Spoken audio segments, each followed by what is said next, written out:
اچھا، پہلے میں یہ جاننا چاہوں گی کہ یہ جو کانفرنس کا انعقاد تھا، بظاہر تو جمہوریت کے حوالے سے، قانون کی عملداری کے حوالے سے گفتگو ہونی تھی، لیکن یہ سب کچھ آپ کو ہوتا ہوا پچھلے 2 روز میں اسلام آباد میں نظر آیا، اور آپ کے خیال میں یہ جو اتنی رکاوٹیں پیدا کی گئی تھیں، اس کی وجہ کیا تھی؟ اس کانفرنس سے کیا نقصان پہنچنا تھا حکومت کو؟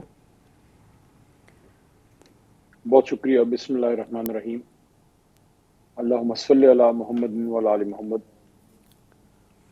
وہ ایک گریک سینگ ہے جس کا مفہوم کچھ اس طرح سے ہے کہ when the gods want to destroy someone they first make them mad. کہ جب آسمانوں والا کسی کو تباہ کرنا چاہے تو سب سے پہلے ان کو پاگل کر دیتے. تو یہ تو سمجھ میں نہیں آتا کہ آئین کی بالادستی کے لیے کوئی کانفرنس ہو تو اس کو کوئی شخص نام نہاد بھی جمہوری ہو وہ بھی اس میں روڑے نہیں اٹکاتا.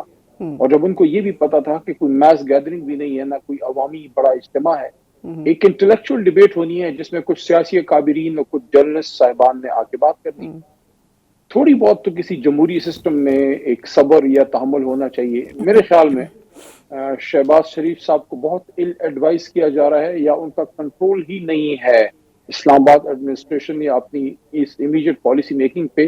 ورنہ ایک روٹین کی تو اس کو نہیں کہہ سکتے، لیکن جس طرح آپ نے خود اس کا احاطہ کیا کہ ایک اچھی کانفرنس جس میں کوئی خاص ایسا نہیں تھا کہ کوئی حکومت پہ الغار ہونی تھی، اس کو غیر ضروری انہوں نے خود ہی اس لیول پہ کر دیا کہ وہ ایک پوری قوم آج پوچھ رہی ہے، پورا پاکستان پوچھ رہا ہے کہ کیا ہوا اسلام آباد میں، کیا ہوا، یہ کیا ہونے جا رہا تھا. ورنہ شاید کوئی نوٹس ہی نہ کرتا اور صرف اخباروں میں آتی بات یا کچھ یوٹیوبر اس پہ بات کرتے، کیونکہ الیکٹرانک میڈیا کو تو کنٹرول کر لیا گیا ہے. لیکن بہرحال بہت غلط انہوں نے کیا ہے، اور اس سے بڑی غلط روایت انہوں نے ڈالی ہے. اور سب سے امپورٹنٹ چیز یہ ہے کہ اقتدار سدا نہیں رہتا. کل کو آپ نے اپوزیشن میں ہونا ہے، آپ کیسے پھر جمہوری اقتدار کی بات کر سکیں گے اگر آپ آج خود اپنے نیچے یہ کر رہے ہیں. صحیح. اچھا، لیکن اب علی بھائی یہ بتائیے گا کہ چلیں اب یہ تو ایک ڈیبیٹ ہونی تھی مختلف جماعتوں اور مختلف طبقہ فکر کے لوگوں کی، یہ تو وقت گزر گیا، لیکن بظاہر جو اصل مقصد ہے اس کانفرنس میں لوگوں کے اکٹھے ہونے کا وہ یہ بھی تھا کہ ایک گرینڈ اپوزیشن بنایا جائے اور وہ اس الائنس کو پھر آگے لے کے چلا جائے.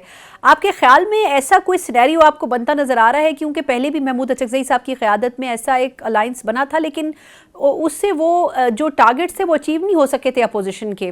اس مرتبہ کیا نیا کرنے جا رہی ہے اپوزیشن؟ بیچ میں تھوڑا وقت بھی گزر گیا ہے اور میرے خیال میں کافی ایسی چیزیں ہیں جس پہ ہماری جماعتوں نے کام کر لیا ہوگا.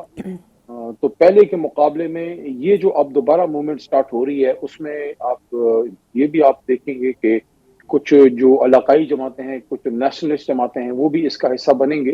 ان کی ظاہر ہے بڑے لیول پہ ملکی سطح پہ شاید اتنی ووٹ کے حساب سے تو میس فالوئنگ نہ ہو، لیکن جن علاقوں سے ان کا تعلق ہے وہاں ان کی ٹھیک ٹھاک پریزنس ہے.